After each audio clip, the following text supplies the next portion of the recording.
त्या सहकार्यांच्या माध्यमातून आपल्या शहरामध्ये अपेक्स डायलिसिस सेंटर सुरू होतात. काही जुन्या लोकांना आठवत असेल, आपल्या बारामतीमध्ये माळावरच्या देवीच्या समोरच्या बाजूला जवाहर बाग म्हणून ओळखली जायची. ती त्यावेळेस फार दूर आपल्याला वाटायची. आम्ही पण हायस्कूलला असताना जवाहर बाग किंवा माळावरची देवी खूप दूर आहे असं वाटायचं. ज्या पद्धतीनं बारामती चौबाजूंनी वाढली ती बघता आता तो बारामतीतलाच एक भाग झालाय हे आपल्या सगळ्यांच्या लक्षामध्ये आलं. तिथं जवाहर जोशी आणि त्यांचे बंधू ते राहत होते. त्यांना वेगवेगळ्या क्षेत्राची आवड होती. आणि त्यावेळी बारामती फार मर्यादित 15-17 हजार बारामतीचं मतदान होतं, जे आज लाखाच्या पुढे शहरापुरतं मी बोलतोय ते सांगतो.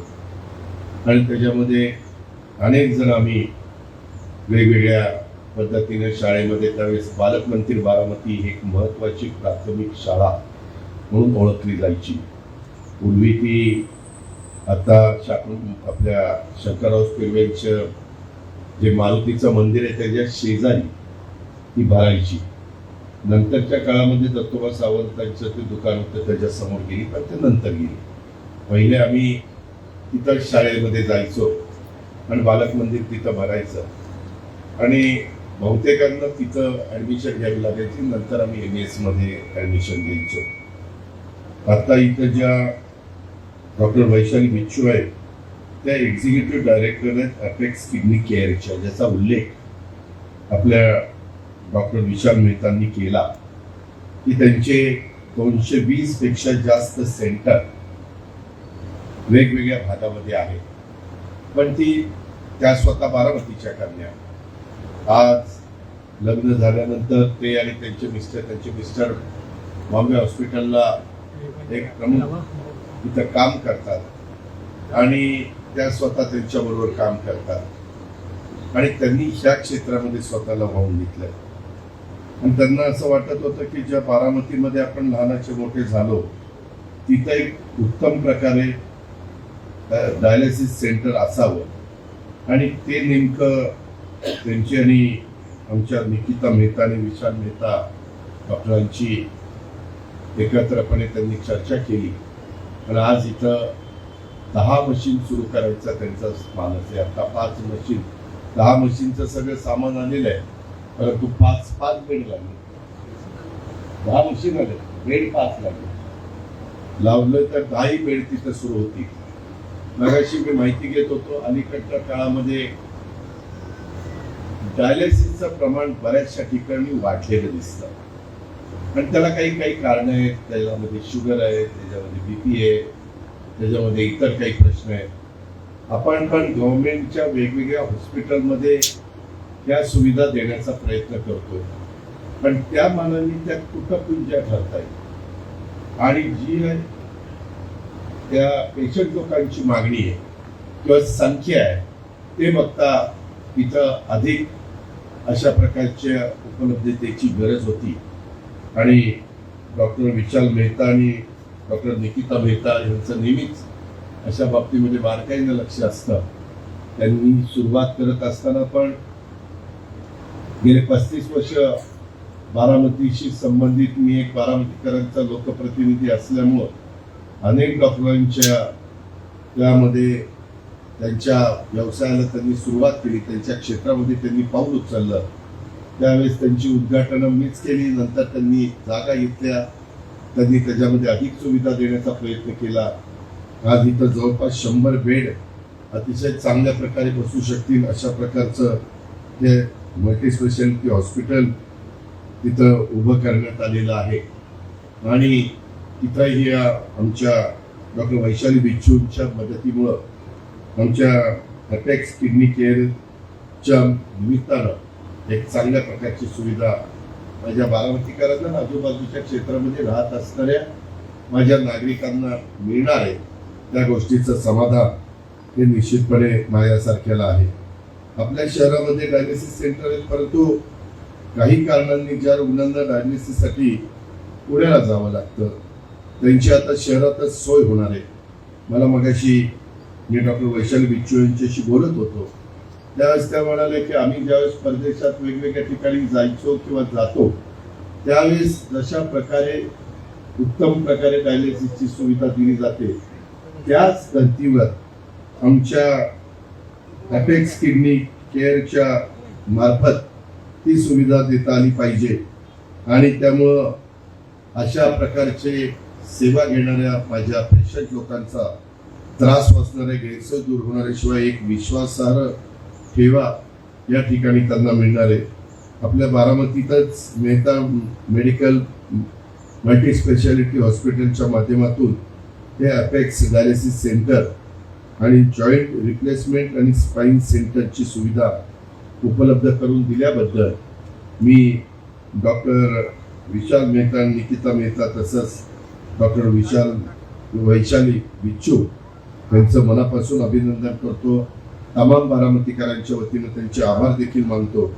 परंतु जेव्हा एखाद्या आपण हॉस्पिटलमध्ये रुग्ण उपचाराच्यासाठी डायलिसिससाठी येतात त्यांना त्या चांगल्या सुविधा मिळाव्यात, त्यांच्यामध्ये त्याच्यातला विश्वास निर्माण व्हावा, त्यांचा आजार दूर व्हावा, ते लवकर बरं व्हावं, त्यांना निरोगी दीर्घायुष्य लाभावं, अशा प्रकारच्या साहजिकच आमच्यासारख्यांच्याकडनं त्या पेशंट लोकांना शुभेच्छा आहे. आजकाल जीवन पद्धती बदललेली आहे.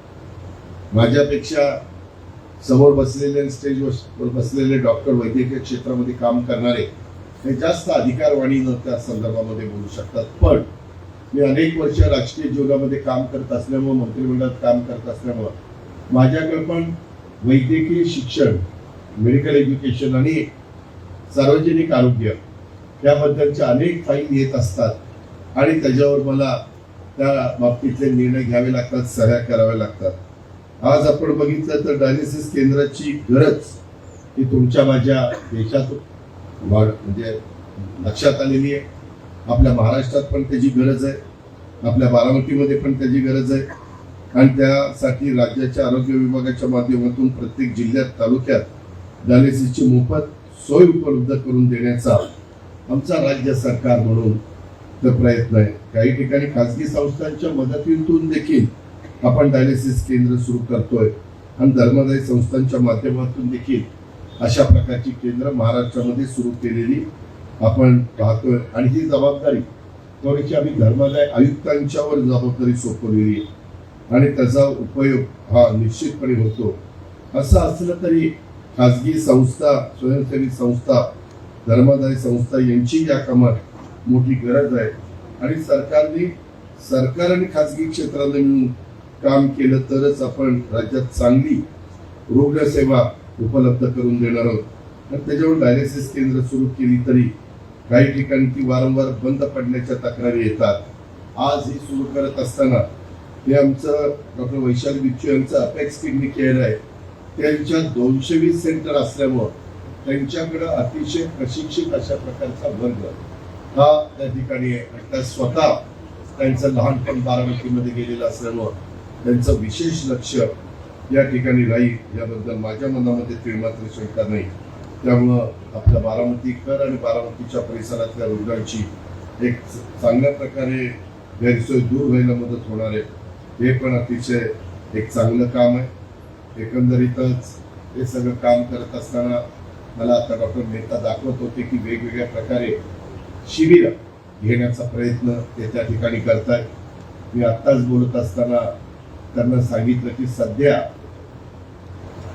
कॅन्सरचे वेगवेगळे प्रकार आहेत आणि महिलांच्या मध्ये कॅन्सरचं प्रमाण आपल्याला पाहायला मिळतं. स्तनाचा कॅन्सर आहे, गर्भाशयाचा कॅन्सर आहे, इतर काही गोष्टी आहेत. मला मध्ये आधार पुनावाला भेटले होते आणि त्यांच्याशी मी बोलत होतो त्यावेळेस त्यांनी एक लस डेव्हलप केलेली आहे आणि ते म्हणतात किती वयाच्या मुलींच्या करता की 8 ते 15 असं 9 ते 15 वयोगटातील मुलींच्या करता ती लस आहे. माझा मी ठरवलेलं आहे की माझ्या बारामती तालुक्यातल्या हे खरं तर आम्ही टप्प्याटप्प्यांनी देश पातळीवर राबवणार आहे. मधल्या काळामध्ये केंद्र सरकारने पण याच्यामध्ये लक्ष घातलं. तशा पद्धतीनं त्यांचा सर्वे चाललेला आहे. परंतु ते जेव्हा करतील त्यावेळेस करतील. पण आधार पुनावाल्यांशी चर्चा करू. ती लस आहे एका मुलीला जर द्यायचं म्हटलं तर 2000 रुपये काहीतरी तिची कॉस्ट आहे आणि अलीकडे सगळ्याच घरातल्या मुलींना ते परवडेल, विशेषतः गरीब घरातल्या हे अजिबात शक्य नाही. आणि त्याच्यामुळं मला एक असा पद्धतीनं मी इथं आमचे डॉक्टर सचिन बालगुडेंना पण त्या ठिकाणी सांगेन आणि बाकीच्या पण माझ्या सहकार्यांना या निमित्तानं सांगेन की आपण सगळेजण मिळून वैद्यकीय क्षेत्रातले सहकार्य घेऊन आपल्या बारामती तालुक्यातल्या पासून काटेवाडीपर्यंत तिथं खराडवाडीपासून सांगलीपर्यंत ज्या 9 ते 15 वयोगटातल्या महिला आहेत, मुली आहेत, त्या सगळ्या मुलींना एकत्र करून त्याचा काही कार्यक्रम राबवायचा आणि त्यांना मोफत ही लस त्या ठिकाणी द्यायची. त्याची काय किंमत होईल ते माझं मी बघीन, तुम्ही नका त्याची काळजी करू. पण हे केलं पाहिजे, कारण ज्या ज्या गोष्टी जसं मधल्या काळामध्ये कोरोनाच्या संदर्भामध्ये लस आल्यानंतर आपण ती लस घेतली, परंतु रेमडेसिवीरच्या बाबतीमध्ये बरंच काय ऐकायला मिळतं. आता पण डॉक्टर मेहता मला वर सांगत होते, आम्ही बसलो होतो तेव्हा, की दादा कोरोनामध्ये देखील काही वेगळे प्रश्न निर्माण झालेले ते वैद्यकीय क्षेत्रातल्या अनेक मान्यवरांना माहिती आहे आणि त्याची किंमत पण नागरिकांना मोजावी लागलेली आहे, हेही आपल्याला नाकारता येणार नाही. आता काही नवीन गोष्टी ज्यावेळेस येतात त्यावेळेस त्याच्यावर लस ही रिसर्च केला जातो आणि नंतर ती तयार केली जाते, ती नंतर काहींच्यावर वापरली जाते आणि मग ते यशस्वी झाल्यानंतर केंद्र सरकार त्याला रितसर मान्यता देतं, अशी एक त्याच्यामधली पद्धत आहे. आणि त्याच्यामुळं ज्या काही नवीन लसी निघतात आणि उद्याच्याला त्याच्यातून आपल्या राज्यातल्या जनतेचं नवीन पिढीचं आरोग्य हे अतिशय चांगलं राहू शकत असेल तर तशा पद्धतीचे कार्यक्रम हे घेणं आमचं सगळ्यांचं कर्तव्य आहे. आणि म्हणून अशा प्रकारचे नेहमीच आता डॉक्टर रमेश भोईटे बसलेले, विशाल मेहता इथं आहेत, बाकीचे सगळे डॉक्टर आहेत, अनेक डॉक्टर आपल्या इथं वेगवेगळ्या प्रकारची शिबिरं वेगवेगळ्या मान्यवरांच्या वाढदिवसाच्या निमित्तानं, आणखीन काही कुठल्या जयंतीच्या निमित्तानं, कार्यक्रमाच्या निमित्तानं घेत असतात. आणि तशा पद्धतीनं त्याचा सगळ्यांना, आता मला किरण पण सांगत होता की दादा आम्ही सगळ्या वॉर्डामध्ये अशा पद्धतीनं एक चेकिंगचा कार्यक्रम म्हणजे मेहता डॉक्टरांनीच घेतलेला, त्यांच्या टीमनीच घेतलेला. तो किती वॉर्डात झाला आता? 13 प्रभागात, 19 पैकी 13 प्रभागात झाला. राहिलेल्याही 6 प्रभागामध्ये टप्प्याटप्प्याने करण्याचा डॉक्टरांचा मानस आहे. आणि त्याच्यामध्ये त्यांना जे काही सहकार्य लागेल, त्यांना जे काही बाकीच्या संदर्भातल्या काही अडचण आली तर ती दूर करण्याचं काम लोकप्रतिनिधी या नात्याने आम्हाला आमच्यासारख्या सहकार्यांचं राहील, याबद्दलची ग्वाही देखील मी आपल्या सर्व मान्यवरांना इथं देऊ इच्छितो. एकंदरीतच मला सांगायचंय, या उद्घाटनाच्या साठी तुम्ही सगळ्यांनी डॉक्टरांनी मला इथं आवर्जून बोलवलं, त्याबद्दल पहिल्यांदा मनापासून त्यांचे मी आभार मानतोच. आपल्या सर्वांच्या उपस्थितीच्या साक्षीनं डायलिसिस सेंटरचं आणि जॉईंट रिप्लेसमेंट स्पाईन सेंटरचं उद्घाटन झालं, असं देखील या निमित्तानं मी जाहीर करतो. या डायलिसिस सेंटर मल्टी स्पेशालिटी किंवा सुपर स्पेशालिटी हॉस्पिटल म्हटलं की ICU, NICU, ऑपरेशन थिएटर, 24 तास इमर्जन्सी सर्व्हिस अशा सुविधा असल्याच पाहिजेत. परंतु त्याचबरोबर चांगले अनुभवी सेवाभावी डॉक्टर देखील असणं ही देखील सुद्धा तितकीच गरज आहे. आपल्या हॉस्पिटलच्या माध्यमातून बारामती शहर आणि बारामतीच्या आजूबाजूचा पंचक्रोशीतील जो भाग आहे त्या नागरिकांना चांगल्या दर्जाचे वैद्यकीय उपचार मिळतील आणि रुग्णांच्या आरोग्य रक्षणाचं कर्तव्य चांगल्या पद्धतीनं पार पाडलं जाईल. या हॉस्पिटल रुग्णांना उत्तम आरोग्य देण्यात तसंच बारामतीच्या शहरवासियांना सार्वजनिक आरोग्य सुधारण्यात महत्वाची भूमिका बजावेल, हा विश्वास मी आपल्या सगळ्यांच्या समोर व्यक्त करतो. आपल्या सर्वांना माझं एकच सांगणं आहे, वैद्यकीय क्षेत्र मी नेहमी महाराष्ट्रामध्ये फिरत असताना सांगतो, हे रुग्ण सेवेचं आहे, हे मानव सेवेचं क्षेत्र आहे, हे ईश्वर सेवेचं काम आहे. आणि इथं पैसा कमवण्याच्या पेक्षा लोकांचा जीव वाचवणं महत्वाचं आहे. जरूर त्यांनी उभं केलेलं जे हॉस्पिटल आहे, उद्या लोन काढलेलं असेल तर त्याचं रिपेमेंट झालं पाहिजे, त्याचं व्याज त्याच्यातनं निघालं पाहिजे. जो काही स्टाफ आता इथं डॉक्टर तुमच्याकडे सगळं मिळून किती स्टाफ आहे 92 एवढा स्टाफ त्यांचाही व्यवस्थितपणे संसार तिथं चालले पाहिजे त्यांनाही व्यवस्थितपणे जी काही सॅलरी असेल ती सॅलरी त्या ठिकाणी मिळाली पाहिजे. परंतु तुम्ही वैद्यकीय क्षेत्रातल्या डॉक्टरां सगळ्यांनी स्वीकारलेल्या डॉक्टरी पेशा आणि या हॉस्पिटलच्या माध्यमातून हाती घेतलेल्या रुग्णसेवेचा वसा मानवतेच्या दृष्टिकोनातून कर्तव्य भावनेतून आपण सगळेजण निष्ठापूर्वक जपाल. कुठलेही हितसंबंध त्यामध्ये आड येऊ न देता रुग्णसेवेचं व्रत आपण पार पाडाल याबद्दलची खात्री ही माझ्यासारख्या सहकार्याला निश्चितपणे आहे. आणि रुग्णसेवेच्या तुमच्या या कार्याला मी मनापासून शुभेच्छा देतो.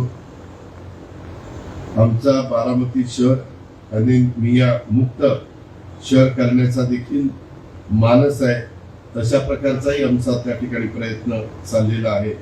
आत्ताच आम्ही माझं सतत तुम्ही मला आता 8व्यांदा निवडून दिलेलं आहे आणि त्याच्यामुळे मी महाराष्ट्राचा ज्यावेळेस विचार करतो त्यावेळेस पुणे जिल्ह्याचा विचार करतो, बीड जिल्ह्याचा पालकमंत्री म्हणून तिकडचा विचार करतो, सगळ्यांचाच करतो. त्यावेळेस बारामती ही माझा तर स्वतःचा परिसर आहे आणि त्याच्यामुळे इथं पण सगळ्या नागरिक सुविधा मला देता आल्या पाहिजेत. मी माझ्याशी मुद्दाम आमच्या भगिनी डॉक्टर वैशाली बिच्चू यांना विचारत होतो की त्या काळातली बारामती आताची बारामती ह्याच्यामध्ये काही फरक जाणवतोय का. त्या म्हणाल्या अजित पवार प्रत्येक ट्रीपला मी बारामतीमध्ये येते त्यावेळेस फरक जाणवत असतो. अशा पद्धतीनं आपण सगळेजण बारामतीला सुविधा देण्याचा प्रयत्न त्या ठिकाणी करतोय. अजून आपल्याला खूप काम करायचंय. लोकांच्या अपेक्षा खूप वाढलेली आहेत. त्याच्यातनं मी ज्यावेळेस सगळ्या सुविधा देण्याचं काम करत असतो त्यावेळेस कृपा करून बारामतीकरांनी पण आपली काही नैतिक जबाबदारी आहे हे सगळं करत असताना हे व्यवस्थित टिकवलं गेलं पाहिजे. उगीच ते पुढच्या सगळ्यांच्या पिढी करता आहे त्याच्यामुळं ते आपलं घरचं काम आहे समजून सगळ्यांनी झाडांच्याकडे लक्ष दिलं पाहिजे. कोण वेडेवाकडे वागत नाही ना, कोण वेडेवाकडे प्रकार करत नाही ना, कोण आमच्या मुलींची आमच्या भगिनींची छेडछाड त्या ठिकाणी करत नाही ना, कोण त्या ठिकाणी कायदा हातात घेण्याचा प्रयत्न किंवा कारण नसताना काहीतरी गुंडगिरी काहीतरी दहशत निर्माण करण्याचा प्रयत्न जर कोणी करत असेल तर त्या गोष्टी केव्हाही माझ्या ऑफिसला तर मी आता पुन्हा नवीन स्टाफ माझ्या बारामती करता नेमलेला आहे. नाही तुम्ही चीफ ऑफिसर तुम्ही नाही, तुम्ही तर आहेत. ते बाकीचे जे अधिकारी आहेत त्यांना मी नेमलेलं आहे. वैद्यकीय क्षेत्रात मी आता काय हॉटेलचं काम मला खूप बारामतीकरांनी सांगितलं खूप चांगलं चाललेलं आहे. त्याच्यामुळे वैद्यकीय क्षेत्रातलं काम तुम्ही त्यांना सांगा. आम्ही परवाच बिल पास करून घेतलेलं आहे. मोठ्या मोठ्या हॉस्पिटलमध्ये ज्यावेळेस राज्य सरकार त्यांना जागा देतं, राज्य सरकार त्यांना अधिकचे मजले बांधण्याच्या करता परवानग्या देतं, अधिकचे बेड त्या ठिकाणी सुविधा देण्याच्या करता परवानग्या देतं, सवलती देतं, त्यावेळेस काही टक्के बेड हे गोरगरिबांच्या करता त्यांना राखीव ठेवावेच लागतात. आणि याच्या आधी थोडस काही जण गडबड करत होते, परंतु त्याच्यात नवीन कायदा परवाच्याच मुंबईच्या बजेट सेशन मध्ये आम्ही पास करून घेतलेला आहे की ज्याच्यातून कुणालाच त्याच्यात पळवाट काढता येणार नाही. आणि आम्ही एका क्लिक मध्ये साधारण महत्वाचे बेड कुठं शिल्लक आहे, कुठले बेड गेलेले आहेत अशा पद्धतीची व्यवस्था मंत्रालय स्तरावर सीएम ऑफिसच्या तिथं पण आम्ही केलेली आहे. माझ्याही ऑफिस मधनं त्या ठिकाणी केलेली, आमचे एकनाथराव शिंदे साहेबांच्याही माध्यमातून केलेली. कारण बरेच जण आम्हाला भेटत असतात आणि अक्षरशः ते येतात की दादा आमची इतकी गरीब परिस्थिती आहे पण उपचार 22 लाख रुपये, 15 लाख रुपये, 12 लाख रुपये, 8 लाख रुपये असे वेगवेगळे आकडे ते बघितल्यानंतरच सर्वसामान्य माणूस, गरीब माणूस, मध्यमवर्गीय माणूस हतबल होऊन जातो आणि तो एकदम काळजी पडतो की कसं आपल्या पेशंटचं व्हायचं. आणि म्हणून काही आमूलाग्र बदल मुख्यमंत्री देवेंद्रजी फडणवीस, उपमुख्यमंत्री एकनाथराव शिंदे, मी आणि आमच्या सगळ्या सहकाऱ्यांनी त्या बाबतीमध्ये घेतलेले आहेत. आणि त्याकरता बारामतीतच काही गोष्टी असल्या तर तुम्ही आता तुम्ही बारामती घरा बसता ना?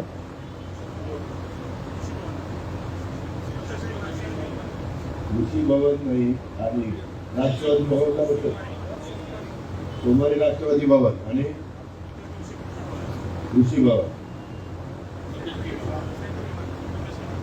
प्रांताच्या तिथं ती पण इमारत मध्ये काही त्याच्यात थोड्याशा काही त्रुटी होत्या, त्या पण आता दूर करण्याचं काम आमचं चाललेलं आहे. तिथं पण चांगल्या प्रकारे आता रंगाचा हात पण आम्ही मारतोय आणि आतमध्ये पण काही सुविधा, स्वच्छतागृह असेल, बाकीच्या काही गोष्टी असतील. माझे बारामतीकरांना, सगळे बारामतीकर इथं नाही आहेत, परंतु तुम्हाला आणि इथं नसणाऱ्या बारामतीकरांना पण विनंती आहे की तुम्हाला काही ठिकाणी तुम्ही जाणवली. आता मी सकाळपासून कामात आहे. मी एका ठिकाणी गेलो होतो माळेगावला. तिथं माझ्या एक जवळचा कार्यकर्ता मला भेटला आणि म्हणला, दादा माझं साधं जमिनीच्या संदर्भातलं काम आहे, एकदम साधं. आणि मला कसलं काम होतं त्याचं? नोंदणीचं 7/12 नोंदणीचं. ज्याला तिथला तहसीलदार तलाठी कपूर 15,000 रुपये मागतो. मला आता बोलवलं 5 वाजता राठोड, तिथं तुम्ही पण या, त्याचा बंदोबस्तच करतो. म्हणजे मी जीव तोडून काम करतोय.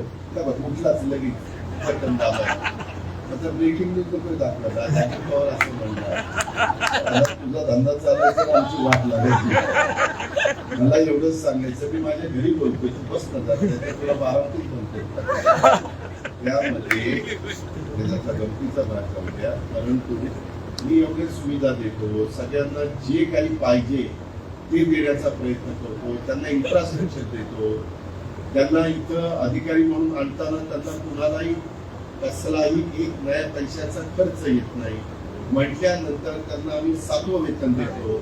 लवकर 7वं वेतन आल्यानंतर तेही आम्हाला द्यावं लागणार आहे.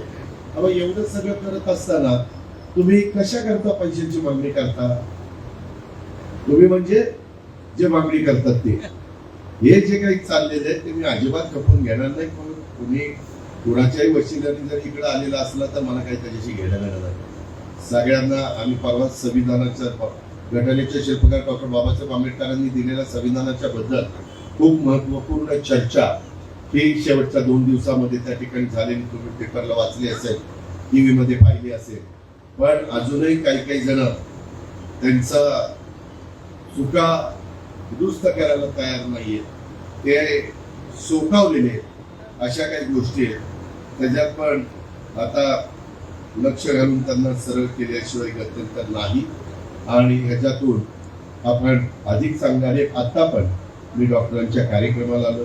मी वर गेल्यानंतर डॉक्टरांनी आणि आमच्या निकिता मेहता यांनी पण दादा 2 मिनिटं तिकडे चला म्हणून सांगितलं आणि काही गोष्टी त्यांनी मला दाखवल्या.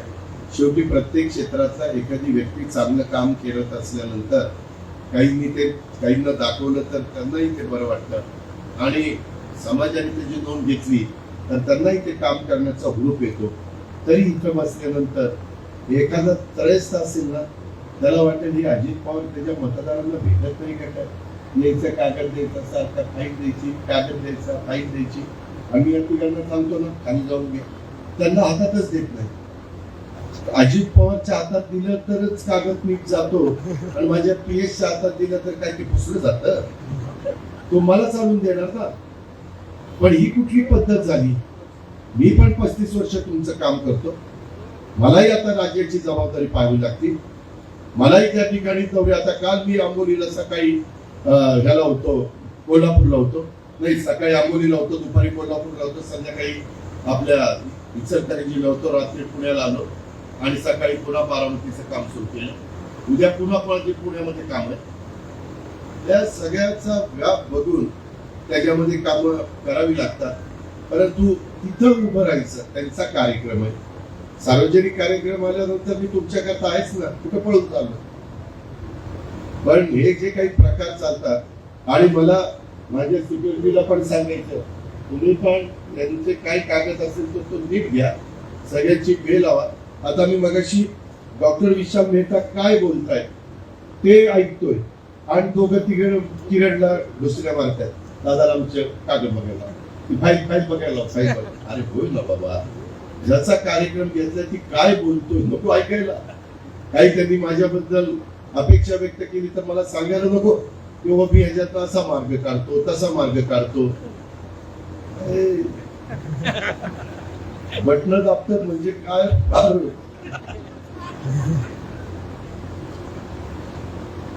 ते कधी कधी डोक्यात येतं मी तर दुसऱ्याला आमदार करू शकतो एमएलसी 6 वर्षात न हात जोडता. इथं एमएलसी झाल्यावर तुम्हाला कळेल की आमदार कसा असतो. तुम्हाला फार असं सहजासहजी काही गोष्टी उपलब्ध होतात. काही न सांगता मुंबईत बसून मी मंजुऱ्या देतो आणि तुम्ही पेपरला असतात. आज 550 कोटी रुपयाचं पशुवैद्यकीय कॉलेज बारामतीला मंजूर. जनाई शिरसाई बंद पाईपलाईन 450 कोटी रुपये मंजूर. करा निरापसा सिंचन योजनेचं 1000 कोटीच्या कामाला आता सुरुवात होऊन त्याचं प्लॅन एस्टिमेट सुरू झालं. हे जे काही आहे ना हे मी सर्वसामान्य लोकांच्या करता करतो. काही पुढारी मला काम द्या. मला आताच काहीतरी सांगितलं कुठं तरी टेंडर निघाले ते टेंडर द्या. म्हणजे अजून त्यांना त्या 2 निवडणुकीत कसला मलिदा गँग मी एवढा कडक वागतो तरी देखील त्या मलिदा गँग पुढं तुम्ही लोक काही जण नुसतं त्या कामावरच लक्ष ठेवलं. मी मगाशीच एका ठिकाणी झाडलं, म्हणलं ज्याला पुढारपण करायचं त्यांनी कॉन्ट्रॅक्टर बनू नका आणि ज्याला कॉन्ट्रॅक्टर बनायचे त्यांनी पुढारी बनू नका. म्हणजे मग सुतासारखं सरळ चालतं. या पद्धतीनं आपण पुढे जाऊ. अजून आपल्याला तालुक्यात, ग्रामीण भागात, माळेगावमध्ये अशा बऱ्याच ठिकाणी बरीच कामं करायची. अजून काही तुमच्या विधायक सूचना असल्या, खूप कामं. आता मी परवा एक ठरवलेलं एक आता माझ्या बारामतीतल्या लहान मुला मुलींच्या करता साधारण 1 किलोमीटर लांबीची मी रेल्वे करणार आहे.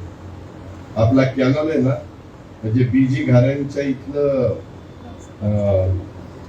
स्टोरेज आहे तलाव, त्या तलावाच्या तिथं मी परवाच सांगितलेलं ती रेल्वे इकडे पूर्वी आपली मला वाटतं पुनावाला गार्डन मध्ये होती ना, ती बंद पडली. ती गोल गोल फिरायची.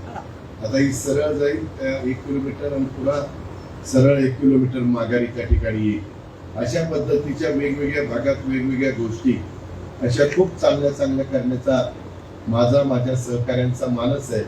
परंतु आपण पण इथं लावलेली झाडं, इथं लावलेली सगळ्या काही व्यवस्था, इथं केलेल्या गोष्टी, ह्याच्यात काही गोष्टी केली. आता मध्ये तुम्हाला आठवत असेल मी ते पाणी जास्त जाण्याच्या करता माझ्या नटराजच्या समोर तो ब्रिज मला जरा उचलून घ्यावा लागला.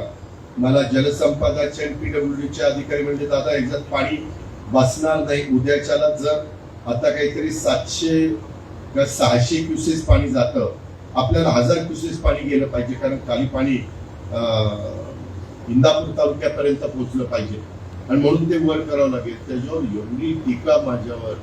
काही बाहेरची माणसं आणली, त्यांना विचारलं, त्यांना कुणाला माहितीच नव्हतं. मी पहाटे 5ला उठून 6ला पाणी करत असतो. त्याच्यातले अनेक जण आपण साखर झोपेत असतात.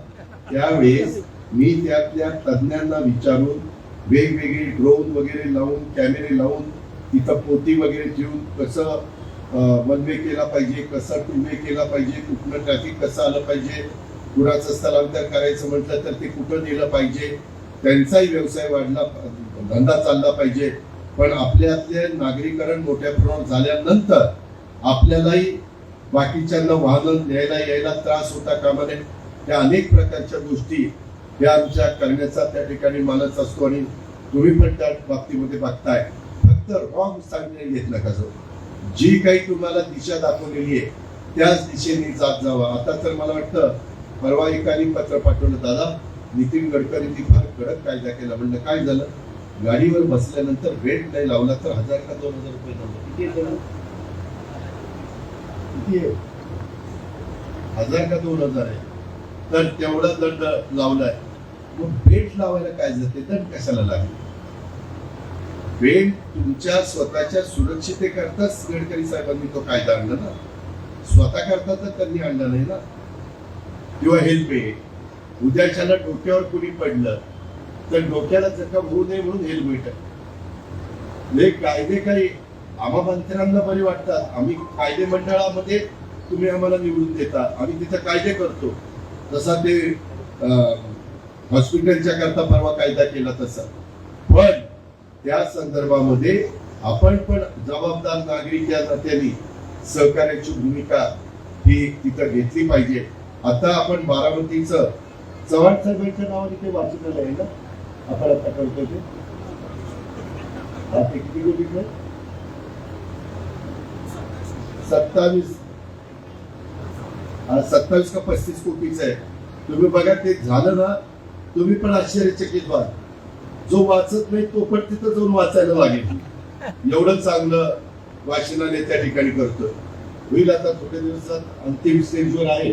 100 दिवसाच्या कार्यक्रमामध्ये घेतलेल्या आहे अशा बऱ्याच गोष्टी. किंवा गार्डन जवळपास 10 कोटी रुपयाच्या गार्डनचं काम चाललेलं आहे. 4 कोटी आतापर्यंत खर्च झालेले. 4 कोटी खर्च झाले ना, 4 झाले. आता 6 कोटी. पण एकदम चांगलं म्हणजे तुम्हालाही अभिमान वाटेल अशा पद्धतीचं गार्डन होईल. दशक्रिया विधी तो एरिया कसा केलाय, तिथला पूल कसा केलाय, नदी सुधार कसा केलाय, कचेरीचं काम कसं केलंय. एकदा कधीतरी वेळ काढा, ज्यांनी अजून बघितलं नाही त्यांनी. मी करतो, तुम्ही नुसतं बघा ना. आणि बघितल्यावर काही चूक असेल तरी सांगा. डॉक्टर चोपडे, चूक असेल तर सांगा, दादा हे केलंय पण इथं चूक आहे, पुन्हा दुरुस्त करेल आणि कौतुक करीन, माझी चूक काढली तुम्ही. अशा शिवसृष्टीचं तर खूप मोठं काम केशवराव जगताप नाही आले, त्यांनी अजून बघितलंच नव्हतं. एवढं मोठं काम ते झाल्यानंतर पण तुम्ही बारामतीकर म्हणाला सृष्टी असावी तर ही अशी प्रकारे शिवसृष्टी असावी. छत्रपती शिवाजी महाराजांच्या नावाला साजेशी शिवसृष्टी बारामतीकरांच्या करता आपण त्या ठिकाणी उभी करतो. आणि ते हे पण इकडं फॉरेस्टमध्ये पण आपण चांगल्या पद्धतीनं ॲडव्हेंचर गेम्सच्या पण काम अंतिम टप्प्यामध्ये अशा बऱ्याच गोष्टी त्या ठिकाणी करतो. त्याचा लाभ घ्या, चांगल्या सवयी लावा, वेडेवाकडे प्रकार करू नका, फसवाफसवी करू नका, नीट वागा जबाबदार नागरिक या नात्याने. आणि त्याकरता मी तुमच्या करता केव्हाही कामाकरता तत्पर आहे, ही पण ग्वाही मी आपल्या सगळ्यांना देतो. आज आमच्या मेहता मेडिक्लेअर मल्टीस्पेशालिटी हॉस्पिटलच्या निमित्तानं आमच्या वैशाली बिच्छूताई तुम्हालाही लक्ष ठेवावं लागेल आणि व्यवस्थितपणे ते कसं चालेल त्याबद्दलचं लक्ष आपण ठेवा. डॉक्टर विशाल मेहता आणि डॉक्टर निकिता मेहता आपली कामं ज्या पद्धतीनं इथं बारामतीत आल्यापासून चाललेली आहे ती बघितल्यानंतर पुढं आमदारकीला उभं राहायचं का काय असं काही म्हणत नाही. तसं मनात काही असतं तर आधीच सांगा, मी माझी दुसरीकडे व्यवस्था करतो. मित्रांचा गमतीचा भाग जाऊ द्या. परंतु ज्याने त्यांनी आपापल्या क्षेत्रामध्ये उत्तम काम करा आणि आपण सगळे मिळून अधिक आपली बारामती, आपला बारामती तालुका, आपला सगळा परिसर हा उत्तमातलं उत्तम सर्व प्रकारच्या सुविधासह उभा करण्याचा प्रयत्न करू. आणि त्याच्यामध्ये या वेगवेगळ्या क्षेत्रामध्ये काम करत असलेल्या माझ्या सहकार्यांचा पण योगदान हे अतिशय चांगल्या पद्धतीने लाभो अशी अपेक्षा व्यक्त करतो. आपल्या सगळ्यांची रजा घेतो. जय हिंद, जय महाराष्ट्र. एबीपी माझा, उघडा डोळे बघा नीट.